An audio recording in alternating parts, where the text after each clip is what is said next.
हम प्रोफेज को बता रहे थे और अर्ली प्रोफेज में न्यूक्लियर मेम्ब्रेन और न्यूक्लियोलस डिसअपियर होना स्टार्ट हुए और लेट प्रोफेज में कंप्लीटली डिसअपियर हो जाते हैं, साइटोप्लाज्म मिक्स हो जाता है और स्पिंडल फाइबर का यहाँ पर फॉर्मेशन होता है।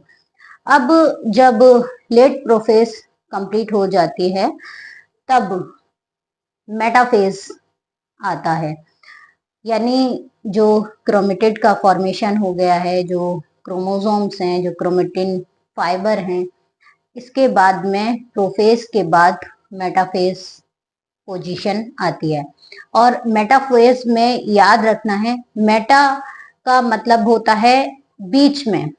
मेटाफेज में क्या होता है, जो शेल के क्रोमोसोम हैं, ये शेल में एक इक्वेटर पर, एक मिडिल में एक इक्वेटर होती है, जैसे कि विषुवत रेखा बिल्कुल मिडिल में, तो सेल में भी एक इक्वेटर होता है जो कि बीच में होता है बिल्कुल, और इस इक्वेटर पर सभी क्रोमोसोम अरेंज होते हैं। शेल के मिडिल में सभी क्रोमोसोम एक इक्वेटर पर अरेंज होते हैं मेटाफेज स्टेज में। याद रखिए, यहाँ पर जो सेंट्रोमियर है ये ड्राइवर ऑफ क्रोमोसोम कहलाता है, यानी जो छोटे साइज के क्रोमोसोम होते हैं ये इक्वेटर पर मिडिल में अरेंज होते हैं, यानी सेंटर में अरेंज होते हैं, और जो बड़े साइज के क्रोमोसोम हैं वो पैरेफरी की ओर अरेंज होते हैं।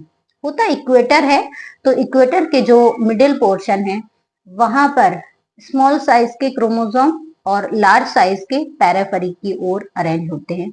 और कुछ ऐसे भी क्रोमोसोम होते हैं जिनमें सेंट्रोमियर नहीं होता है, यानी एब्सेंट होता है, तो ऐसे क्रोमोसोम कहलाते हैं एसेंट्रिक क्रोमोसोम।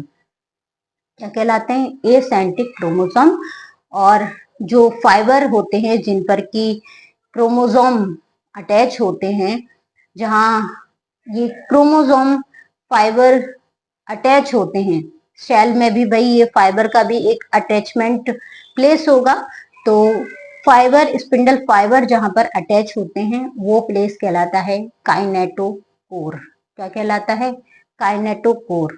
और मेटाफेज में क्रोमोसोम एक थिक स्ट्रक्चर में दिखाई देते हैं और इसीलिए मेटाफेज को बेस्ट फेज माना जाता है क्रोमोसोम की स्ट्रक्चर का।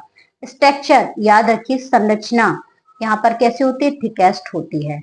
अंडरस्टैंड?